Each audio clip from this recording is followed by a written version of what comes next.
हमारे show career talk with subject matter expert के 12वें episode में। आज हम इलेक्ट्रॉनिक्स इंजीनियरिंग की फील्ड में मौजूद जो भी करियर अपॉर्चुनिटीज हैं उनको एक्सप्लोर करेंगे। इलेक्ट्रॉनिक्स इंजीनियरिंग ग्रेजुएट्स को बहुत सारी इंडस्ट्रीज में जॉब मिल सकती है, जैसे ऑटोमेटिव, यूटिलिटीज, टेलीकॉम, एरोस्पेस और भी बहुत सारी। हर साल इस फील्ड में एनुअल ग्रोथ विटनेस किया जाता है। इलेक्ट्रॉनिक्स इंजीनियर की जिंदगी में जिन डिवाइसेस और सिस्टम्स को यूज करते हैं प्रूव करने में उन्हीं का हाथ होता है। ये फील्ड जितनी वास्ट है उतनी ही ज्यादा और बेहतर करियर पाथवेज में अवेलेबल हैं। इस पर विस्तार से बात करने के लिए आज हमारे साथ डॉक्टर अर्पिता गुप्ता मौजूद हैं। मैम ABSIT गाजियाबाद में इंक्यूबेशन और स्टार्टअप्स की डीन हैं। अब मैं national institute for career services की director madam Mrs एमलता Gautam ji का स्वागत करती हूँ। आपका स्वागत है मैम, और मैं आपसे रिक्वेस्ट करती हूँ कि आप इस कार्यक्रम को आगे बढ़ाएं। Over to you madam. Thank you Akanksha. मैं डॉक्टर अर्पिता का स्वागत करती हूँ। डॉक्टर अर्पिता, आपने बहुत अपना वैल्यूबल टाइम निकाला हमारे जो जॉब सीकर हैं उनको बताने के लिए कि कैरियर इलेक्ट्रॉनिक्स इंजीनियरिंग में कितने अच्छे कैरियर्स अवेलेबल हैं और किस किस तरह की क्वालिफिकेशन के साथ में वो क्या अपॉर्चुनिटी उनके पास है, कौन से फील्ड में जा सकते हैं, कौन से ऑप्शंस उनके पास अवेलेबल हैं। इस सब पे जानकारी के लिए तैयार हुए और हमारे जो NCS रजिस्टर्ड कैंडिडेट्स हैं, जॉब सीकर हैं, उनको अपना एक्सपीरियंस शेयर करने हमारे साथ जुड़े। थैंक यू अर्पिता जी। मैं इस मौके पे अपने जितने भी व्यूअर्स हैं, लिसनर्स हैं, उनको ये ज़रूर कहना चाहूँगी कि ये जो सुविधा है भारत सरकार श्रम एवं रोजगार मंत्रालय ने आप सभी लोगों के लिए फ्री ऑफ कॉस्ट दी है। आप NCS के अंडर में जो MCCs हैं, model career centres across India काम कर रहे हैं, करीब जो 400 के लगभग हैं, उसमें जाकर के कैरियर से रिलेटेड सुविधाएं पा सकते हैं। अपनी जितनी भी जॉब से रिलेटेड इंफॉर्मेशन है, क्वेरीज हैं, उनसे उनका सोल्यूशन ले सकते हैं। साथ ही हमारे जो पोर्टल है उस पर करीब 3600 से ज़्यादा कैरियर अपॉर्चुनिटीज़ पड़ी हैं, उनको भी आप देख सकते हैं। हमारे पास कैरियर काउंसलर्स भी रजिस्टर्ड हैं, हमारे पास एम्प्लॉयर्स भी रजिस्टर्ड हैं। सो ये सारी सुविधाओं के साथ NCS पोर्टल आपको एक यूनिक प्रोग्राम के थ्रू जॉब से रिलेटेड इंफॉर्मेशन देता है, आपको आपके मन चाहे जॉब के साथ जोड़ने का करता है। ऐसा ही प्रयास मॉडल कैरियर सेंटर जो हमारे यहाँ पे national institute for career services Noida में उपलब्ध है, वो भी आप लोगों की सेवा में है। Thank you. Over to you doctor Arpita. आप हमारे जो बच्चे हैं, जो व्यूअर्स हैं, जो हमारे साथ जुड़े हैं आज, आप अपने एक्सपीरियंस शेयर करें और बताएं कि किस तरह से वो इलेक्ट्रॉनिक्स इंजीनियरिंग में अपने करियर को आगे बढ़ा सकते। Thank you. नमस्कार नमस्कार मैम, और thank you that whole team of NICS और MCC to give me this opportunity to share my knowledge about career and electronics engineering to all the students.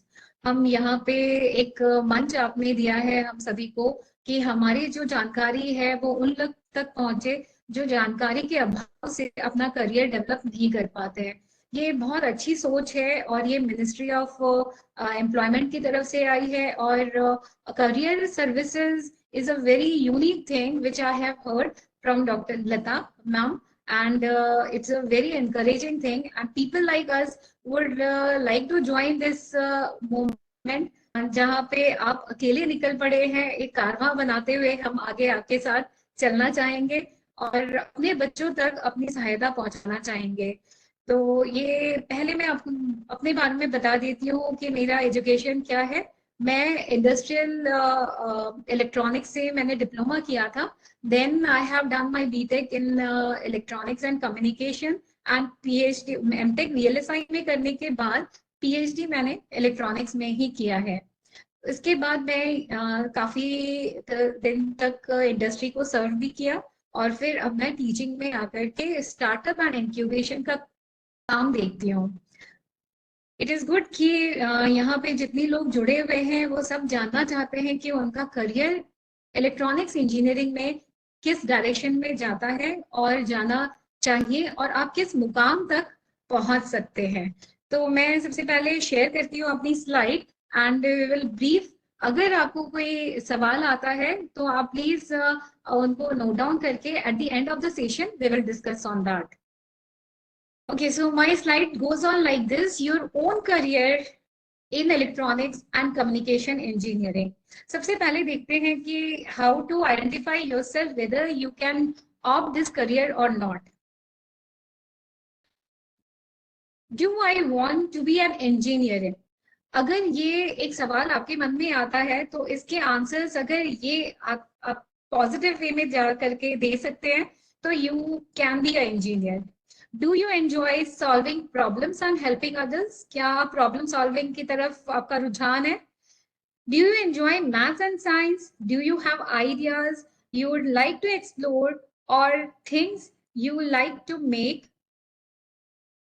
या फिर do you like working in teams? If इन सब चारों questions का जवाब हाँ है तो आप एक इंजीनियरिंग लाइन में एक्सेल करेंगे। What is engineering then? Now you have decided कि आप इंजीनियरिंग करेंगे, तो इंजीनियरिंग होता क्या है? It is a applied science. आप जो नॉलेज गेन करते हैं साइंस में उसको एप्लीकेशन का ही नाम है engineering. The purpose is to improve your quality of life by developing and implementing innovative solution. कोई भी चीज का एक इनोवेशन के तरीके से आप इस सोल्यूशन निकाल के लाते हैं या फिर आप कोई चीज डेवलप करना चाहते हैं, वो इंजीनियरिंग है। Engineering requires imagination, creativity and expertise. जब तक आप इमेजिन नहीं करेंगे तब तक आप क्रिएट नहीं कर पाएंगे। How can I become an engineer? अब इंजीनियरिंग स्कूल में आप फिजिक्स, मैथ्स और केमिस्ट्री, इंग्लिश तो definitely you will be taking, तो फिजिक्स, मैथ्स और केमिस्ट्री आपको लेना जरूरी है आप इंजीनियरिंग की तरफ बढ़ना चाहते हैं। Placement courses if possible you should do. Technical electives such as drafting, electronics or computer applications. आजकल BSc computers भी ऑप्शन में आता है तो you can choose those career also. Minimum acceptance average is 70% nowadays. 70% से कम अगर marks, I am talking about marks, तो उसके बाद थोड़ा सा चैलेंज बढ़ जाता है। तो 70% तक आप अपने स्कोर्स को रखिए एंड चूज बीटेक या बीई। इस तरह के कोर्सेज आप सेलेक्ट करते हैं for your graduation. Now one of the largest and fastest growing field of engineering, engineering का सबसे फास्टेस्ट ग्रोइंग फील्ड जो है वो है इलेक्ट्रॉनिक्स एंड कम्युनिकेशन इंजीनियरिंग। आपको it was so fast that we were not knowing about mobiles in 2004. हम gradually समझ रहे थे कि मोबाइल कैसे ऑपरेट करना है, and within 20 years everyone is having a smartphone. So a journey from a local वो नोकिया वाला कीपैड वाला फोन से we are having smartphones. Even the poorest people are affording it because of the cost effectiveness of this branch and user friendly है, इस वजह से everyone can use it. After BTech, what has to be done? See, electronics is a very challenging branch, we have come to know, because all the equipments, the gadgets आप जो use करते हैं, they all are electronics evolved gadgets. After BTech, you are having a degree of engineering. उसके बाद आपको क्या करना चाहिए? So there are two options in your path. आपने BTech कर लिया तो उसके बाद आपके सामने आते हैं जॉब्स का ऑप्शन और हायर एजुकेशन का ऑप्शन। अगर आप जॉब में जाना चाहते हैं तो जॉब के भी डिफरेंट ऑप्शंस आते हैं आपके सामने। या तो आप कॉर्पोरेट में जाते हैं, प्राइवेट जॉब, या फिर गवर्नमेंट जॉब में जाते हैं। एंटरप्रेन्योरशिप भी आप ले सकते हैं and teaching job is also good if you are interested. Corporate job में भी again two profiles of jobs है, they are hardware jobs and software jobs.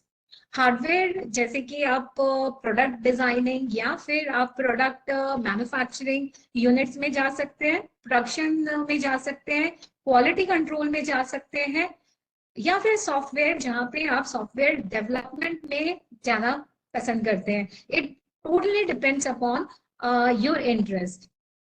सबसे अच्छी बात क्या है, electronics communication is a branch जो इन सब चीजों के लिए ओपन है. You can go for hardware as well as software. You can go for government jobs also, because after preparation you have to just pass one exam. Entrepreneurship के लिए बहुत सारे openings है, and teaching भी as good as you are going for a private or a software jobs. Now coming to higher education, if you make up your mind कि BTech is not, you are not satisfied with your education, तो हम आगे पढ़ाई करते हैं, तो इसके आगे आपके पास मास्टर डिग्री है. ना मास्टर डिग्री को हम कहते हैं master in technology. Master in technology भी 2 फील्ड में आप कर सकते हैं. उसके बाद opening will be in research as well as you can take up jobs. Research के बाद भी आप जॉब्स ले सकते हैं रिसर्च में, जैसे DRDO में you can apply, you can take research scholars, you can be in teaching. So these are all the openings after research also. Now major core fields of electronics and communication. EC branch के जो main core fields हैं, they are electronics design, जहाँ पे आप PCB design करते हैं. VLSI is there, VLSI में जहाँ पे ICs को डिजाइन किया जाता है. और जो जर्नी है हमने 20 साल में ये कवर किया है, एक बड़े हैंडसेट से एक छोटे छोटे मोबाइल तक हम आ गए हैं, थिन बॉडी मोबाइल्स पे आ गए हैं. This is all the beauty of electronics design and VLSI design. Then you can go for signal processing, जहाँ पे आप टावर्स के ऊपर काम कर सकते हैं, जो वेवलेंथ और इस पे काम कर रही है to speed up the transportation of the waveforms. Communication system जैसे टावर्स हैं, how that network is made, this is also opening and it's a very prominent field if you choose electronics and communication. Then come to embedded system. ये mobile जो circuits हमें दिखती नहीं है, एक frame में आती है, उसके डिजाइन को हम एम्बेडेड सिस्टम में लेकर के आते हैं. That is that category embedded system, where system which you are not able to see from naked eyes, आप अंदर जा करके उसको डिजाइन करके उसको मिनिमाइज करने की कोशिश की जाती है, and that is embedded system. आजकल डिजिटल टीवी का जमाना है. Digital TV is also designed by embedded system. From a desktop to laptop to palm top, this is all created of a embedded system designers. Then the next opening is computer and hardware engineering, जो कि hardware से related काम, जैसे आप computer कैसे बना सकते हैं, what is the designing criteria, these things you this comes under computer hardware engineering. Robotics. Earlier, robotics were thought of to be meant for only mechanical engineers, but now it is a mechatronics. It's a mixture of mechanical and electronics branches. Then comes the power electronics, जहाँ पे आप electricity वगैरह के बारे में आप पढ़ते हैं, and you can make your career in this domain also. Now coming up to the recent trends. आज क्या चल रहा है? The market. What is the market looking for? Artificial intelligence, sometimes called as machine intelligence, is the intelligence demonstrated by the machine. Artificial intelligence is a very, very commonly talked about subject nowadays. Alexa, we are knowing about, so they come under artificial intelligence. They know what is there in your mind and they do it. A machine can do this. Internet of Things, when internet is there, you can switch your home appliances sitting in your office. So this is only possible with IoT, Internet of Things. Industrial automation, you can look about. Now, this is a very important slide. What are the skills you should possess to take up any opportunity in the market? See, these are the first column is the career opportunity. जो job criteria है, categories है, they are VLSI. If you want to go for VLSI, required skill set should be very top and VHDL. You should learn this. अगर आप circuit design करना चाहते हैं, तो you should into design domain. It is electronic circuit design process. Chip design करना चाहते हैं, तो you should study the technology of processor, transistor processor, and embedded jobs are really a very good package they are giving. And यहाँ पे काफी industry का interest है और मार्केट में काफी जॉब्स हैं on embedded system. Mobile communication and image and signal processing. For that, you should have some particular required skill set, which is seen in this slide. Public government jobs. There are two types of government jobs: state government and central government. State government may you can look for PWD, KEL, DRDO. Central government, UPSC, you can prepare for SSC. Also, you can prepare after doing BTech in electronics. These are the major public sector undertakings. BEL is there, HALE is there, BSNL, ONGC, BARC. They have good openings also. Job bulk hiring government jobs are this. Major companies in private sectors: Cisco, Wipro, Tata, Siemens, Intel. These are also bulk hiring companies. TCS. So they hire not many people. If you excel, you can do much better in this field. Any of the company you can approach, but you have to get for these company beforehand, because they have, you have to plan for it and you have to prepare for it. आपको prepare करके रखना होगा to be hired by these companies.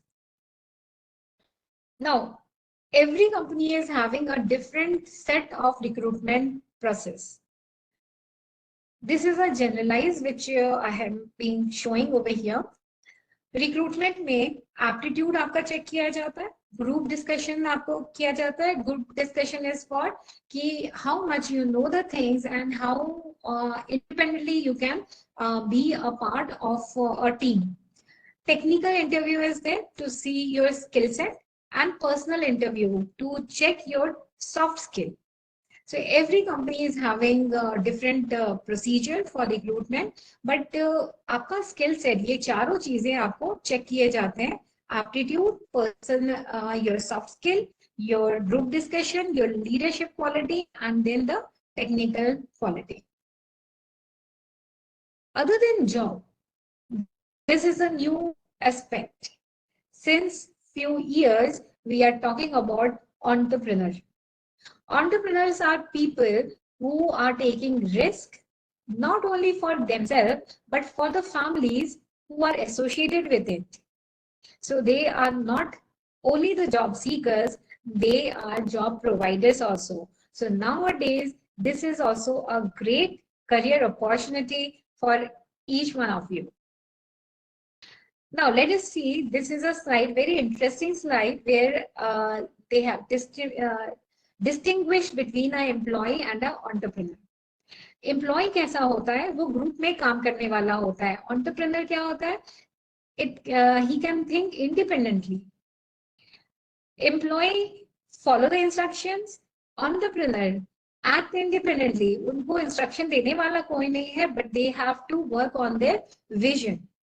Out of the possible means जो possibility है उसको वो करने की कोशिश करता है, लेकिन एक एंटरप्रेन्योर sees endless. जहां पे जॉब करने वाले लोगों की सोच खत्म होती है, entrepreneur starts thinking from that point. Job में you avoid risk, entrepreneur he takes risk. Logical argument is there, employee, but entrepreneur uses intuitions. आगे क्या होगा ये intuition पे वो अपना काम करता है।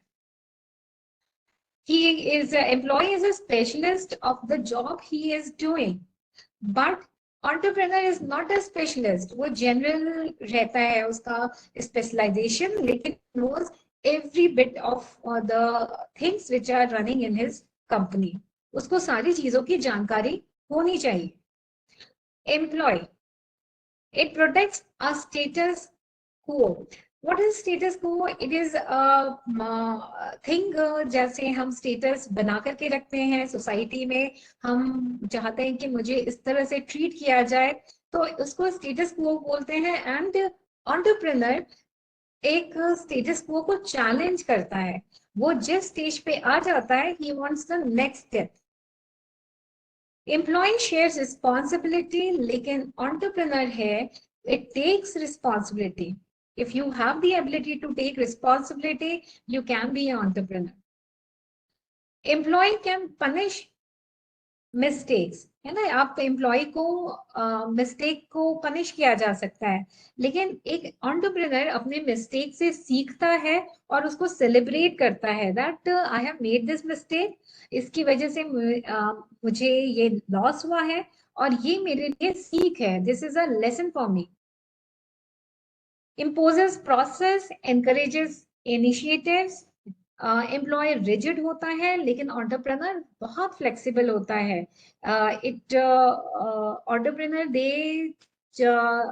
they get challenges and opportunities in all the challenges they come across.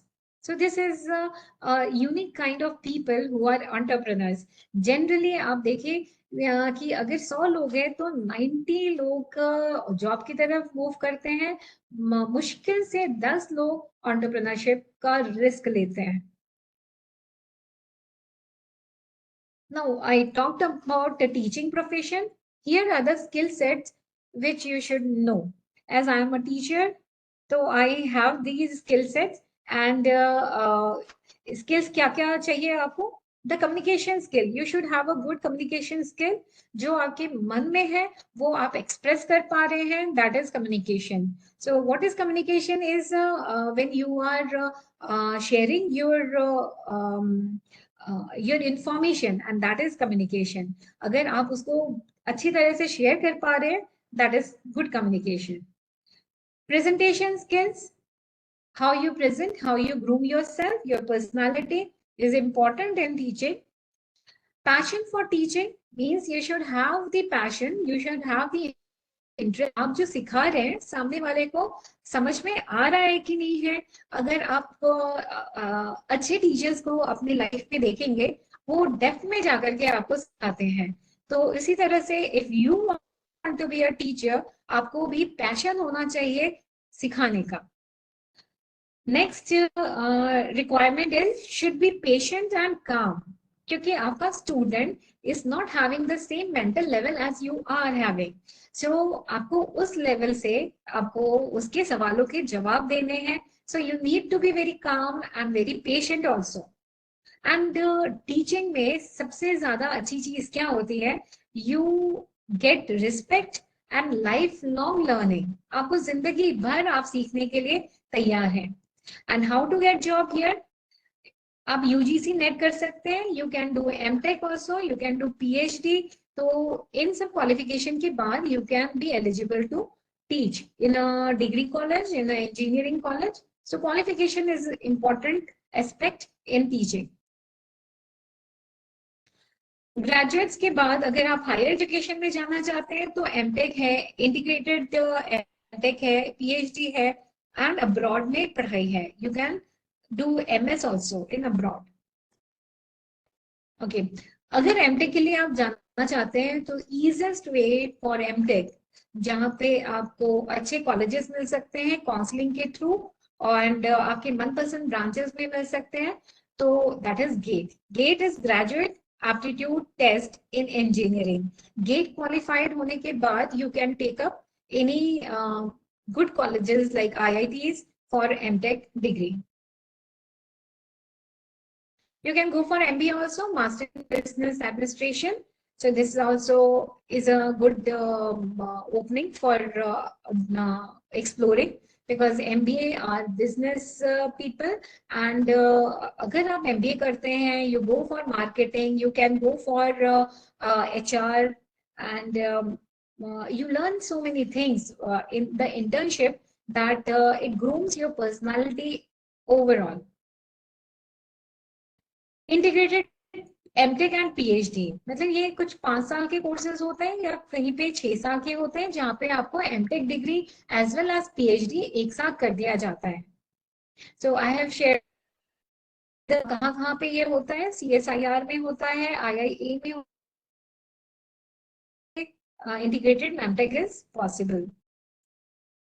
PhD, Doctor of Philosophy. After PhD, you can explore for jobs in research.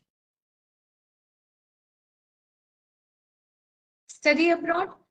If you want to go abroad, अगर आपको बाहर पढ़ना है, out of country जाना है, तो GRE, GMAT, TOEFL, IELTS और SAT. After 12th आप SAT भी दे करके आप हायर एजुकेशन के लिए भी आप बाहर जा सकते हैं.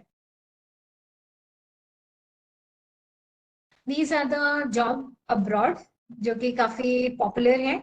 दुबई कस्टम्स है, कतर है, नासा है, गोलन है, Google is also a very common platform where Indians are working. Okay, our top recruiters in India, these are the top recruiters: Cisco, HCL, Infosys, Intel, Tata, LXI, TCS, VVDN and Wipro. Electronics and communication अगर आप branch में BTech करते हैं, तो इन सब companies में they are the top recruiters and bulk hiring also. Every year उनके पास प्लेसमेंट होती है और बहुत सारे बच्चों को एज अ इंटर्न भी रखा जाता है, एज अ फ्रेशर भी रखा जाता है. तो they require lot of man power and it is increasing every year. These are few career links which I have given in this PPT, where Intel, Indian Navy, इन सब के बारे में आपको बहुत सारी जानकारियां यहाँ मिल जाएंगी. Career links, some useful links I have shared. Technopark, अगर आपको internship के लिए भी जाना है, you can go through these links and you can apply for internship. See, 2 to 3 months internship will change your mindset at all. पूरा आपका mindset corporate में किस तरह से काम होता है, ये आपको जानकारी मिल जाएगी और बहुत अच्छी तरह से आप ग्रूम कर पाएंगे अपने आप को. और इंटर्नशिप के जो 3 महीने हैं, कुछ कॉलेजेस में 6 महीने का भी इंटर्नशिप आपको परमिशन मिल जाता है, तो you should go for internship. Several electronics jobs and the links are also given. Okay, now finally here, electronics. This is a summary I can say कि मैंने जो भी जितनी सारी चीजें बात की है उसको समराइज किया है. Research lab exclusively for speech processing funded, Government of India. This is funded by Government of India. Well, knowledgeable faculties in various fields are there, conducting talks and seminars on various subjects and thesis contest. Courses BTech and PhD. MTech in advanced electronics and communication is also there. You can add top up with this data science. अगर आप masters में IoT में करें या फिर artificial intelligence में करें, तो ये सोने पे सुहागा होगा. Like you are have done your graduation from EC and data science in MTech. So this combination is very much required in the market nowadays. Job versus employment. This is a good saying that the modern world is not on the verge of another job seeker. Actually, we are looking for job providers also. So ये अगर आप आगे in future में if you will be seeing who will be making the economy of the country, they are the job providers. So job seekers are also lined up. They definitely they work for the job provider. Then only they can change the economy of the country. But still, you should have a mindset. So employment creators are a mindset. You have to not think of just getting a job, but you should think of providing jobs also. Employability skills. Academic जो हमने अभी तक बात की है, it is about academic skills. Academic skills हमने क्या पढ़ाई की है, 12th में कितने मार्क्स थे, फिर हमने बीटेक किया, एमटेक किया, कितने मार्क्स थे, these all are academic. जो डिग्रियां हैं हमारे पास, that is academic. Next is teamwork. Teamwork कोई सिखाता नहीं है. You have to indulge in yourself. This comes under soft skill. How you are treating your team members. It is something which comes in your attitude. No one is going to teach you कि आपको ऐसे बात करनी है या बहुत humble तरीके से बात करनी है. अब गुस्सा आ जाता है आपको, how to react. So these are things you have to train yourself. There is no course for teamwork skills. You have to develop of your own. Personal management skills. Personal management skills means how you are talking, you are reacting. So these things also come under soft skill. Though they are courses, आप हफ्ते भर का या एक महीने का course कर लेंगे, लेकिन आई बिलीव दैट बहुत ज्यादा इफेक्ट नहीं होता है जब तक आप खुद को रियलाइज नहीं कर लेते हैं और खुद को इनकलकेट ना करें इम्प्रूवमेंट के लिए. Communication skill, your thought process, your learning ability, your responsibility, your adaptability, these all comes under soft skill. Academic से तो आपको डिग्री मिल जाती है, but soft skill is something you have to develop of your own. This is career management steps. पहले you have to assess yourself. सबसे पहले आपको खुद को पहचानना है. Then you have to set your vision. आप अपने आप को कहाँ पाते हैं? You have to set कि 2 साल के बाद मुझे कहाँ पहुंचना है, 5 साल के बाद where you want to see yourself, 10 साल के बाद आप क्या करना चाहते हैं, आपके पास क्या क्या होना चाहिए. You gather information. मुझे एक व्हाइट कॉलर जॉब चाहिए जहां पे मैं जाकर के कुछ प्रोजेक्ट्स बनाऊं. So this is your vision. उसके लिए आपको क्या करना है, that will be a information which in this world आप गूगल करेंगे, आराम से आपको मिल जाएगा इंफॉर्मेशन. तो gather information. Then you have to develop a plan. वहां से आपको डेवलप करना होगा. So this is the right time when you have to select your career. And career के बाद अगर आपने सेलेक्ट कर लिया है, then gather information and then you plan out your career. उसके बाद आप एक्शन लेना शुरू करेंगे. So be aware of your changing environment. क्योंकि every time अगर हम मार्केट में जाएंगे, scenario is changing in a very vast pace. Continue to learn for life. आप अपनी जिंदगी के लिए, खुद के लिए आप पढ़ेंगे और अपनी लर्निंग करेंगे. And take ownership of your career. See, career is something which is owned by you. No one else can guide you. Everyone around you is there to help you out. They are definitely going to handhold you, lekin no one is going to force you. To take the ownership of your life, of your career. If you is success will never come. You have to make yourself skilled. You have to make yourself employable. This is a good saying from Oprah.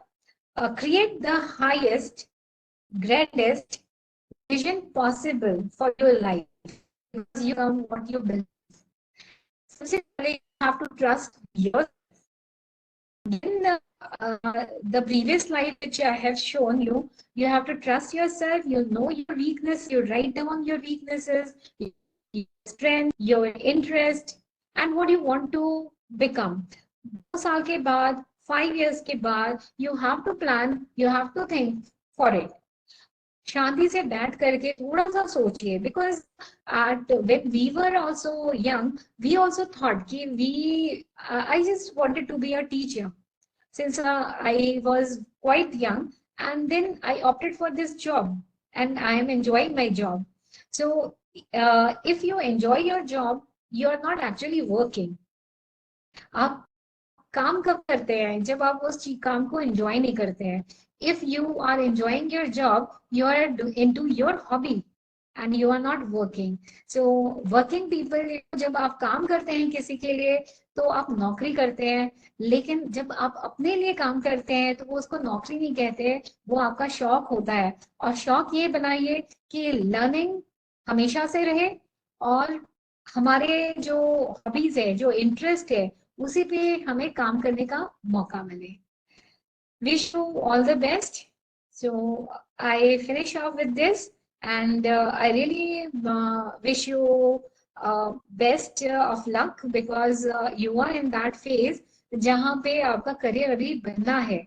And I really feel that you all are so blessed that इस तरह के sessions होते हैं आपके लिए, and there are people who are considerate and they are helping you and they are hand holding you.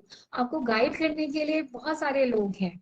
So feel blessed and take up anything of your interest so that it becomes your hobby later on. You will excel that field. Thank you. Ma'am, एक participant की query है कि electronics engineering के बाद अगर वो abroad में कोई अपॉर्चुनिटीज देखना चाहें तो क्या पॉसिबिलिटीज हैं? Yeah, electronics नेहा के बाद Neha. Yes ma'am. Okay, Neha, this is a very good question because there are a lot of opportunity abroad also. आप बाहर जॉब के लिए जा सकते हैं. There are so many people nowadays जो Indians हैं, they are excelling there. You can, I would suggest everyone should have a LinkedIn profile. आप क्लास 10th में है, 12th में है, आप बीटेक फर्स्ट ईयर में है, या whatever you are doing, you should have a LinkedIn profile. आप LinkedIn प्रोफाइल के थ्रू आप उन लोगों के टच में आ सकते हैं जो वहां पे है, जिस कंट्री में आप जाना चाहते हैं. This is one way, they can guide you very well. लेकिन अगर मैं प्रॉपर डायरेक्शन आपको दूं तो एमएस के लिए आप जा सकते हैं. आप जीआरई टॉफल करिए and you can go for MS. तो आप मास्टर डिग्री वहां से लेकर के you can take jobs over there and आप डायरेक्ट किसी कंपनी, जो आपकी कंपनी है, टीसीएस है, इन्फोसिस है, वो भी आपको बाहर भेजती है for training purpose. That is also a way to go outside. But I would recommend when you are going, think that 1-2 साल के बाद after gaining experience you have to return back to India because India is our country and we have to serve India. Next question Shubham ji का है. वो ये जानना चाहते हैं कि फ्रेशर्स के लिए इस फील्ड में सैलरी क्या रहती है starting? Okay, well, see, as मेरा थर्ड स्लाइड है जहाँ पे मैंने आपको जॉब अपॉर्चुनिटीज बताई हैं. अपॉर्चुनिटी है, आप कॉर्पोरेट में जाते हैं, कॉर्पोरेट में हार्डवेयर है, सॉफ्टवेयर है, there is a vast gap. Electronics में अगर आप कुछ लैंग्वेज सीख लेते हैं जैसे कि जावा है, जावा स्क्रिप्ट है, पाइथन है, अगर ये आप सीख करके जाते हैं, go and opt for software. Starting package will be 4 to 4.5 in software, लेकिन आप वहां पे एक्सेल कर सकते हैं. Soon the package will be 10, 15, 20 in 5 years of span. लेकिन अगर आप हार्डवेयर में जाते हैं जहां प्रोडक्शन है, जहां मैन्युफैक्चरिंग है, तो starting package will be around 3 और वहां पे आप 5 साल या 10 साल के बाद 10 तक पहुंच पाएंगे. तो मैन्युफैक्चरिंग में दो इन इंडिया थोड़ा सा मार्केट मैन्युफैक्चरिंग वाला अभी सिनेरियो खराब चल रहा है, लेकिन सॉफ्टवेयर वाला line is giving you much package. Next question Shivani ji का है। वो ये जानना चाहती हैं कि अगर वो बीटेक परस्यू करें तो प्राइवेट कॉलेज से करें या गवर्नमेंट कॉलेज से, इससे क्या फर्क पड़ता है? मतलब किस किस चीज में ज्यादा उनको एडवांटेज मिलेगा? Okay okay, again a very tricky question. Actually, I am a product of a government college, so I'll tell you very sincerely and honestly. देखो फर्क क्या पड़ता है, फीस में फर्क नहीं पड़ेगा क्योंकि ऑलमोस्ट दोनों की फीस अब बराबर ही है। आप आईआईटी में जाते हैं, यू आर क्रीम। आपका पीयर का फर्क पड़ता है। पीयर्स पीयर्स जो आपके साथ है, सहपाठी है, वो गवर्नमेंट जॉब में आईआईटी में है या गवर्नमेंट जैसे कि जेएनयू में है या एनएसआईटी से उन्होंने डीडीयू से बीटेक किया है, तो definitely they are going to be getting a very good package. अगर आप उनके सहपाठी हैं तो डेफिनेटली वो आपको हेल्प आउट करते हैं। ये जो पीयर हेल्प है आपको लाइफ लॉन्ग मिलता रहेगा। जो कि प्राइवेट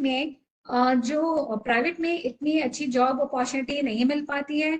हमारे कॉलेज में अगर 80% प्लेसमेंट है, 10% है जिनका पैकेज हम 20+ मानते हैं, जबकि 20+ is the average package of IIT and government institute.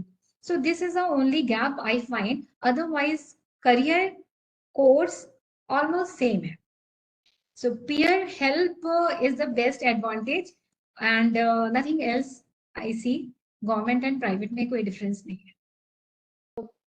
Thank you Arpita जी, आपने बहुत ही बेहद सरल भाषा में बहुत ही कनेक्ट करके बच्चों को बताया है कि किस तरह से आप इस फील्ड में आ सकते हैं और क्या क्या उनके प्रोस एंड कॉन्स हैं और किस तरह से अपने जीवन को आगे बढ़ा सकते हैं। आपका बहुत बहुत शुक्रिया है, आप इस प्रोग्राम में आए और हमारे Thank you, बच्चों ma'am. को आपने अपना Thank you. वैल्यूबल टाइम दिया और हम चाहेंगे कि इसी तरह और भी प्रोग्राम हम अपने बच्चों के लिए करें, क्योंकि जो हमारे साथ जुड़ा हुआ युवा है वो देश भर से है, ना केवल नोएडा, गाजियाबाद या दिल्ली से, बल्कि देश भर से जुड़ा हुआ युवा है। हमारे करीब 1.5 करोड़ के आसपास जॉब सीकर रजिस्टर्ड है हमारे एनसीएस पोर्टल पे, जो आज भले ही ना जुड़े हों, बट ये जो यूट्यूब चैनल पे हमारे जाएगा तो वो जितने भी युवा हैं वो अपनी मर्जी से इस प्रोग्राम को देख सकते हैं। इसी तरह के हमारे और भी वीडियोस जो है यूट्यूब पे पड़े हुए हैं। हमारे आईसीएस का यूट्यूब है और हमारा जो एनसीएस का यूट्यूब है, दोनों पे पड़े हुए हैं। और जो भी बच्चा इस तरह के प्रोग्राम को देख करके अपना ज़िंदगी में आगे बढ़ना चाहता है, वो उन यूट्यूब चैनल्स पे जो हमारे वीडियोस पड़े हुए हैं उन पे जा कर के और उनको सुन सकता है और अपनी क्वेरीज को रिजॉल्व कर सकता है। Thank you Arpita ji and thank you my team जो इतनी शिद्दत के साथ लगी हुई है कि हर वेडनेसडे को हम एक नए स्पीकर के साथ में, नए टॉपिक के साथ में हमारे बच्चों से जुड़ते हैं, हमारे जॉब सीकर से जुड़ते हैं और ये बताने की कोशिश करते हैं कि हर एक फील्ड में आप अपना करियर बना सकते हैं। ज़रूरी नहीं है कि आप 90% लेकर आप ज़िंदगी में सफल होंगे। ऐसे बहुत सारे एग्जाम्पल हैं कि जो कम परसेंटेज के साथ भी आप एक्सेल कर सकते हैं अपनी लाइफ में। बस चुनना आपको है कि आप किस फील्ड में जाना चाहते हैं और किस डायरेक्शन में जाके आप अपने करियर को बनाना चाहते हैं। और जैसे जैसे नई नई टेक्नोलॉजी आ रही है, नए नए स्किल सेट्स आ रहे हैं, तो उन सभी टेक्नोलॉजीज और स्किल सेट से हम आपको आगे आने वाले समय में रूबरू कराते रहेंगे और ऐसे ही प्रोग्राम हम नेक्स्ट वेडनेसडे को फिर से आपसे जुड़ेंगे। Thank you very much, thank you everyone, thank you.